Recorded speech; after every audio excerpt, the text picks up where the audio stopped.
안녕하세요. 결혼 생활 8년 개고생만 하다가 이혼했어요. 워낙에 도움받은 게 하나도 없다 보니 아빠 없이 애 키우는 게 그렇게 힘들지는 않네요. 다만 아빠 없이 커가야 할 아이를 생각하면 그거 하나만큼은 미안할 따름입니다. 부모님이 육아를 도와주신다고는 하지만 여태까지 염치 없이 부모님 도움받아 왔는데 이혼한 마당에 부모님 고생을 더 시키진 않으려고요. 제 결혼 생활은 시작부터 순탄치 않았습니다. 세상 어느 누가 결혼하면서 내 인생이 이렇게 꼬여버릴 거라고 생각을 하겠나요? 저 또한 남편과 결혼 준비를 하면서 앞으로 펼쳐질 행복하고 밝은 미래만 생각했어요. 한참 결혼 준비할 당시에 남편이 시부모님한테 결혼 자금으로 얼마 정도 받을 수 있다는 말을 꺼냈을 때 조금 부담스러웠습니다. 저희 집이 찢어지게 가난한 건 아니었지만 시댁과 비교했을 때 비교적 여유가 없는 편이었거든요.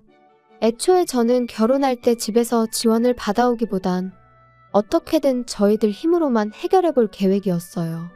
그런데 남편이 집에서 큰 돈을 받아온다고 하니 괜히 부모님께 부담을 드리는 것 같아서 마음이 무거웠어요.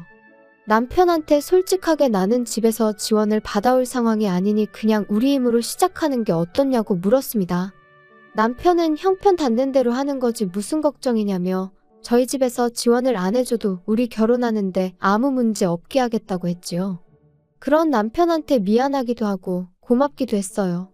그런데 결혼 준비가 막바지에 다다르는 가운데 시부모님이 난데없이 지원해주겠다고 하던 돈을 안 주겠다고 나오더라고요.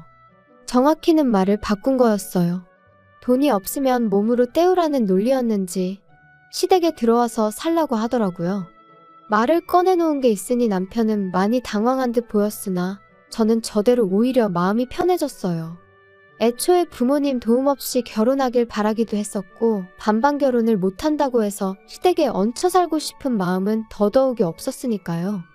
이 사실을 알게 된 저희 부모님께서 저한테 많이 미안해하셨어요. 빚을 내서라도 반반 결혼을 하는 게 어떻겠냐고 하셨는데 제가 빌리나 부모님이 빌리나 빌린 돈을 갚아야 하는 건 똑같으니 그럴 필요 없다고 했습니다. 돈을 못 해주신 대신 부모님께서 회사 다니는 저를 대신해 부동산 여기저기 돌아다니면서 신혼집으로 괜찮은 매물을 몇 개 알아와 주셨어요. 그렇게 직장인 전세 대출을 받아서 모자란 돈을 메꾸고 신혼집을 구해 결혼을 하게 되었습니다.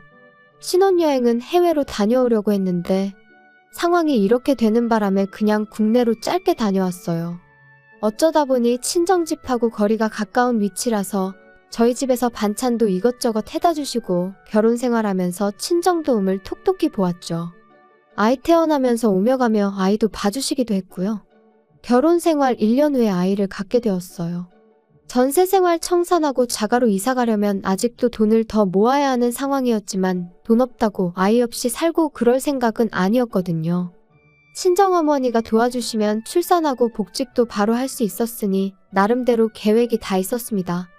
아이 태어나고 나서 딱 2달 몸 추스르고 친정어머니 도움받아 바로 출근을 했어요. 괜히 남편 외벌이 시켰다가 행여라도 남편이 너 때문에 시댁 지원 포기하고 나 혼자만 힘들게 일한다고 생각할 수 있으니까 휴식은 저한테 사치나 마찬가지였죠. 정확히 아이 태어나기 전까지 시댁에서는 그 어떤 간섭도 하지 않았습니다. 지금 생각해보면 아마 아이 태어나고 나서 사는 게 힘들면 뒤늦게라도 시댁으로 기어들어올 거라고 생각했었던 것 같네요. 개고생하다가 정신 차리면 시댁에 도와달라고 기웃거리진 않을까 싶었나 봐요. 그런데 저희가 생각보다 잘 살고 친정어머니 덕분에 바로 복직해서 맞벌이하면서 잘 살고 있으니까 심술이 났던 거죠. 그러니까 언젠가부터 시어머니가 저희 생활에 간섭을 하기 시작했어요. 친정이랑 가까이 산다고 시댁은 아주 거들떠도 보지 않느냐며 이틀 3일에 한 번꼴로 전화를 해서 잔소리를 하기 시작했죠. 그전까지는 시댁에 간다고 연락이라도 하면 같이 살기 싫어서 집 나가 사는 것들이 뭐가 좋다고 우리 집에 올 생각을 하냐며 오지 말라고 했던 사람이 말을 싹 바꿔서 저희가 친정만 챙기고 시댁을 소홀히 하는 것처럼 말하니 어이가 없더라고요. 남편과 상의 후에 2, 3주에 한 번은 무조건 시댁에 다녀오기로 했어요. 매주 시댁에 다녀오는 건 사실상 불가능한 일이고 한 달에 한 번은 너무 뜨문뜨문 가는 게 아닌가 싶어서 그렇게 정했던 겁니다. 그렇다고 저희가 시댁에 간다고 해서 시어머니가 저희를 반겨주거나 한 적은 한 번도 없어요. 아들이랑 손자는 애틋하니 그나마 이뻐해 주셨지만 저는 항상 찬밥 신세였지요. 처음 시댁에 갔을 때 빈손으로 갔다고 욕도 엄청 먹었어요. 시댁에 방문하는데 며느리란 게 어떻게 껌 한 통도 안 사들고 올 수가 있냐면서 친정부모님 거들먹거리면서 예의가 어쩌고 집에서 그렇게 가르치더냐 저쩌고 하면서 타박을 해왔습니다. 친정에서는 저희 어떻게든 뭐 하나라도 아끼게 해주고 싶어서 반찬도 이것저것 챙겨주시고 그랬는데 시댁은 저희한테 항상 무언가를 바라기만 했어요. 시어머니 눈에는 제가 그냥 합가해서 같이 살기 싫어서 아들 꼬셔 집 나가 살고 있는 나쁜 년으로 보였겠지요. 바보 같게도 저는 어떻게든 시어머니 마음을 돌려야겠다고 생각했고 그러려고 애를 많이 썼습니다. 시댁 갈 때마다 시어머니가 좋아한다는 계절과일이며 제철 음식들 사들고 가고 그랬습니다. 시어머니가 몸이 허한 것 같다 하면 한약도 몇 첩 지어서 가고 그랬어요. 맞벌이를 하고 있긴 했지만 2, 3주에 한 번씩 시댁에 가는 게 부담이 될 정도였지요. 시댁 가서 시어머니 대신 집안일도 해드리고 뭐 김장이 있다거나 큰 집 행사가 있다고 하면 회사에 휴가까지 내서 제가 제일 먼저 달려가 시어머니를 도왔습니다. 하지만 제 정성이 역부족이었는지 시어머니 마음은 종처럼 열리지 않았어요. 결혼할 때는 제가 남편한테 고맙고 미안해했는데 결혼 후에는 역으로 남편이 저한테 고맙고 미안해했지요. 그렇게 결혼 생활 6년이 지나갔어요. 시댁에 시달려가면서도 열심히 일하고 아끼고 모아서 집을 사게 되었습니다. 대출이 더 늘어나긴 했지만 요즘 애들이 집이 전세면 전세인 대로 아파트가 구리면 구린 대로 그걸 가지고 편을 가르고 놀리고 그런다는 뉴스를 보니 무리를 안 할 수가 없었네요. 그래도 저희 나름대로 행복했는데 큰 사건이 하나 터지고야 말았습니다. 시어머니가 평소보다 더 공격적으로 변하기 시작했어요. 처음에는 저희가 이제 번듯한 집까지 갖게 되었으니 그게 열받아서 저한테 더 모질게 하는구나 싶었는데 가만 보니 했던 말을 자꾸 또 하는가 하기도 하고 뭘 자꾸 깜빡깜빡 하기도 했어요. 시어머니랑 좋은 사이는 아니지만 TV 프로에서 봤던 치매 증상에 대한 내용이랑 거의 맞아떨어지는 부분이 많아서 걱정이 되더라고요. 시어머니는 물론이고 신우랑 아버님, 남편한테도 어머님 병원 한번 다녀와야 하는 거 아니냐고 물어봤는데 다들 하나같이 멀쩡한 사람을 치매 환자로 만드냐며 뭐라고 했었어요. 하지만 날이 갈수록 제가 알고 있던 증상과 똑같은 행동들을 반복하시니 억지로라도 제가 모시고 다녀와야겠다는 생각이 들더라고요. 그리고 우려했던 일이 실제로 벌어지고 말았습니다. 시어머니는 치매를 앓게 되신 거였어요. 치매 판정을 받고 나니 오히려 더 빠르게 증상이 악화되어 갔습니다. 그러던 와중에도 며느리 부려먹겠다는 건 안 까먹는 건지 이제는 평일에도 저를 찾기 시작했어요. 그때도 저는 아무 불만 없이 부를 때마다 시댁에 다녀왔습니다. 그리고 그때부턴 2, 3주에 가던 것도 매주 다녀오게 되었고요. 아무리 시어머니가 저를 괴롭혔다고 해도 치매를 가지고 하늘이 응당한 벌을 내렸다는 생각이 들었다기보단 딱한 마음이 더 컸거든요. 그렇게 1년이 지나고 나니 그때부터는 집에서 대소변 실수도 하기 시작했어요. 전문 간병인이나 요양교육을 받았다면 모르겠지만 시어머니가 기억만 왔다 갔다 할 뿐이지 여장부 스타일에 힘도 좋으시거든요. 말인즉슨 저를 포함한 시가족 모두 시어머니를 어떻게 감당하기 힘든 상황까지 오게 되었다는 거였어요. 시댁에 돈이 없는 것도 아닌데 이 정도면 전문 간병인을 쓰거나 요양원을 보내는 게 맞지 않나 싶었어요. 시아버지가 좀 와달라는 연락에 최대한 시댁에 다녀오고 있긴 했지만 저도 회사 다니는 상황이어서 체력적으로 많이 힘들었고 제가 시댁에 가 있으면 시댁에 가 있는 만큼 저희 친정어머니도 대신 애 봐주시느라 저희 집에 발이 묶여서 계셔야 했거든요. 그러던 와중에 제가 둘째 아이를 임신하게 되었습니다. 집안 상황도 그렇다 보니 계획된 게 아니라 조금은 당황스러웠어요. 조심하지 못한 제 잘못이 크긴 했죠. 친정어머니가 거의 저 대신 첫째 아이 다 키워주신 거나 마찬가지인데 갓난쟁이를 또 처음부터 부탁하자니 죄송스러운 마음밖에 없었습니다. 막상 친정어머니는 첫째 혼자 외로웠을 텐데 둘째 생긴 게 참 잘된 일이라며 둘이고 셋이고 낳기만 하면 아이는 대신 다 봐줄 테니까 건강하게만 출산하라고 응원을 해주셨어요. 시댁은 상황이 상황이다 보니 둘째 이야기를 어떻게 꺼내야 할지 참 고민이 되었는데 언제까지 숨길 수 없는 노릇이었으니 그냥 날 잡고 찾아가서 시아버지한테 말씀드렸어요. 단도직입적으로 둘째가 생겼기 때문에 이제 시댁 와서 시어머니 돌봐드리는 거는 못할 것 같다고 했죠. 그런데 돌아온 시아버지 답변이 정말 예상도 못한 답변이었습니다. 친정에서처럼 둘째 아이 생긴 거 축하한다는 말까지 바란 건 아니었는데 애 가진 거랑 집사람 돌봐주는 거랑 무슨 상관이냐며 잔머리 쓰지 말고 주말에는 시댁 와서 집사람 돌봐주라는 대답을 들었기 때문이에요. 평소에는 말대답 해본 적 한 번 없는 저도 그냥 있을 수가 없더라고요. 애 가진 몸으로 회사 생활하면서 어떻게 시어머니까지 간호를 하겠느냐 물었더니 잔머리 쓰는 게 두 눈에 다 보인다고 그렇게 힘들면 회사 그만두고 시댁 들어와서 살라더라고요. 애초에 집사람 치매 걸린 게 너네가 안 들어와 살아서 그런 거라면서 아예 시어머니가 치매를 가진 이유를 저한테 덤태기까지 씌우는 겁니다. 하도 어이가 없어서 그렇겐 못하겠다 말하고 그냥 집으로 돌아와 버렸어요. 현관문 너머로 시아버지가 고래고래 소리를 지르는 소리가 들려왔는데 싹 다 무시해버렸습니다.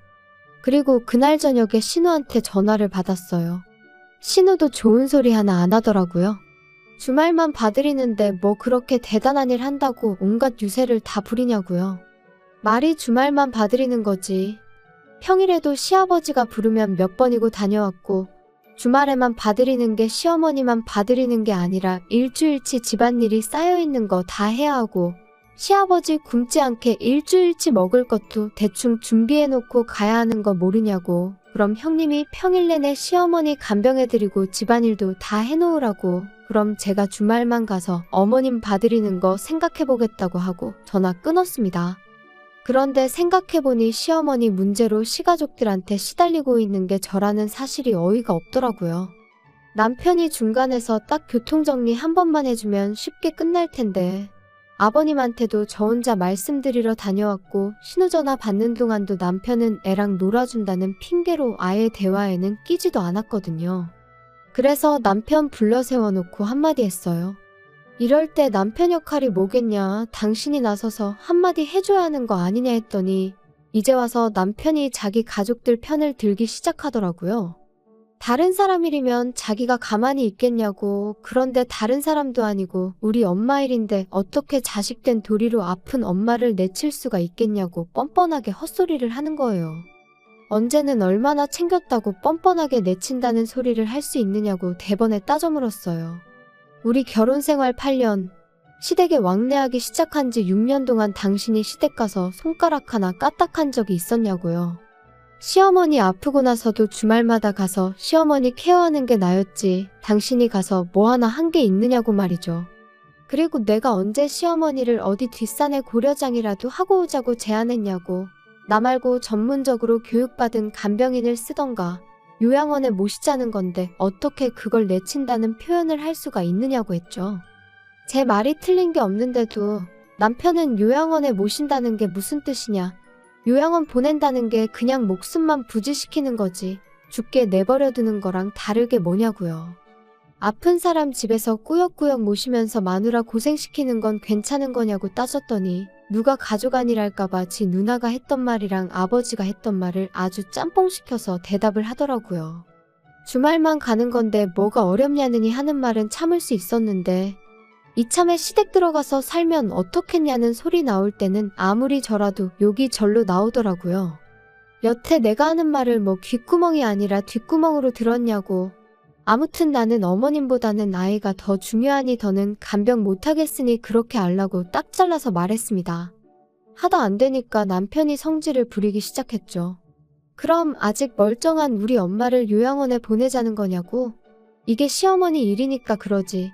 친정엄마 일이었으면 똑같이 했겠냐고 발악을 하기 시작하는데 어이가 없었습니다. 저도 한마디 해줬어요. 만약에 우리 집이 똑같은 상황이었으면 나는 주저하지 않고 요양원부터 알아봤을 거라고요. 대신 요양원에 못해도 시간 되는 대로 일주일에 2~3번은 다녀왔을 거라고 했더니 그제서야 아무 말도 못하더라고요. 하지만 남편은 이 일로 저한테 삐쳤는지 그 후로 며칠 동안은 저한테 말 한마디 안 걸어왔어요. 저한테 자기 화났다는 걸 티내려고 일부러 발소리 쿵쿵 내면서 걸어다니고 문이 부서져라 세게 닫아제끼고 여태까지 힘을 합쳐 살아온 내 남편이 알고 봤더니 본성이 아주 옹졸하기 그지없는 사람이었다는 사실이 놀랍고 충격적이었습니다. 하루 이틀만 그랬으면 참는데 그 꼴을 일주일 내내 보고 있으니 저도 생각을 달리하게 되었습니다. 평소 친하게 지내던 직장 동료가 소개해준 변호사를 찾아가 조용히 이혼 준비를 시작했죠. 변호사가 알려주길 합의 이혼하는 게 가장 깔끔하긴 한데 자초지종을 들어보니 충분히 이혼 사유가 될 것 같다고 소송도 문제없다는 말을 해줬어요. 그래서 미리 이혼 서류만 만들어 놓았어요. 그래도 마음 한편으로는 남편이 시어머니 걱정에 저러는 거다. 저러는 건 한때고 곧 제정신 차려서 평소에 내 남편으로 돌아올 거라 믿었거든요. 그리고 시간이 지나 이혼 서류 만들어 놓은 그 주 주말이 되었어요. 제가 진짜로 시댁에 안 가고 집에 있으니까 그제서야 말을 걸어왔어요. 우물쭈물하면서 자기가 곰곰이 생각해봤다고 좋은 해결 방법이 있는 것 같은데 한번 드러나 보겠냐 하더라고요. 무슨 소린가 들어는 봐야겠다 싶어서 말해보라고 했어요. 그랬더니 남편이 당장 내일이라도 시어머니를 우리 집으로 모시면 어떻겠냐는 소리를 하는 거예요. 어차피 장모님이 아침에 오셔서 아이 돌봐주시지 않냐. 그럼 낮 동안에는 장모님이 우리 엄마 간병을 좀 해주고 퇴근하고 오면 우리가 간병하면 되는 거 아니겠냐고요. 시댁에 오며 가며 시간 낭비할 일 없으니까 좋은 아이디어 아니겠냐고 하는데 그걸 해결 방법이라고 떠벌리고 있는 인간을 보니 오만정이 다 떨어지더라고요. 무슨 약이라도 잘못 먹었나 싶기까지 했어요. 그게 아니고서야 어떻게 맨정신으로 저딴 소리를 해결 방법이랍시고 짓거릴 수나 있는지 싶었거든요. 내가 못한다니까 이젠 지 장모, 우리 엄마한테까지 시어머니 간병을 생각하는 인간 꼬라지를 보니 저 자식 입에서는 죽어도 자기 입으로 엄마 간병은 자식인 내가 직접 하겠다는 말은 나올 것처럼 보이지 않았습니다. 요양원에 모신다거나 간병인을 쓴다거나 하는 말은 입 밖에도 꺼내지 않을 거라는 사실은 뭐 안 봐도 비디오였고요. 그래서 미리 준비해 놓았던 이혼 서류를 조용히 내밀었습니다. 남편이 이게 뭐냐고 묻길래 보면 모르겠냐고 이혼 서류라고 대답해줬죠. 이혼 서류를 보면 그나마도 정신 차리겠거니 싶었는데 그게 아니라 세상에 시어머니 병수발 들기 싫어서 이혼하는 며느리가 어디 있냐고 따지고 들더라고요. 여기까지면 나도 할 만큼 한 것 같다고, 내 말이 맞는 것 같으면 조용히 사인하고 그게 싫으면 어디 소송까지 가서 진흙탕 싸움 한번 해보자고 한마디 했지요. 제가 진심인 걸 눈치챈 건지 남편이 그래도 아이를 생각하면 이혼만큼은 하면 안 되는 거 아니겠냐 했죠. 나는 당신한테 충분한 기회를 준 것 같다고, 그렇게 아이를 생각했으면 당신도 나한테 그러면 안 되는 거 아니었냐 했더니 말을 잇지 못하더라고요. 막상 자기를 포함한 시가족들이 저한테 해온 것들이 전부 이혼 사유라는 건 알고 있었는지 남편이 소송까지는 가지 않고 협의 이혼을 하기로 결정되었어요. 8년을 그렇게 푸대접 받으며 꾸역꾸역 버티고 살았는데 이혼하고 나니 하루아침에 남남이 돼버리는데 마음이 착잡하기도 하고 한편으로는 후련하기도 하더라고요. 이혼하고 나서야 왜 시댁에서 시어머니를 요양원에 모시기 싫어했는지 간병인을 구할 생각이 없었는지를 알게 되었어요. 애초에 결혼할 때 시댁에서 해주겠다던 돈이 없는 돈이나 마찬가지였던 거예요. 엄밀히 말하자면 저희 결혼할 때쯤에는 그 돈을 가지고 있던 건 사실이었는데 시어머니가 친하게 지내던 지인분한테 사기를 당하면서 그 돈을 전부 떼먹혔다고 하더라고요. 그러니까 결혼식 날짜까지 잡은 상황에 저희한테 집 해주기로 한 돈은 못 해주니까 집에 들어와서 살라는 식으로 나왔던 거였어요. 게다가 시어머니가 믿었던 지인한테 사기를 당한 충격 때문에 그랬나 그때부터 치매 증상이 조금씩 보이기 시작했었다더군요. 남편이 그 사실을 몰랐을 리는 없고 애초에 시작부터가 거짓말인 결혼이었던 거예요. 나무꾼이 날개옷 숨겨놓은 것 마냥 아이 태어나고 나면 제가 애 때문에라도 계속 견디고 살았겠거니 생각했던 걸까요? 배신감에 치가 떨리지만 이젠 남남이 되었으니 신경 안 쓰고 살려고요. 그냥 늦지 않게 양육비나 제때제때 보내줬으면 좋겠어요.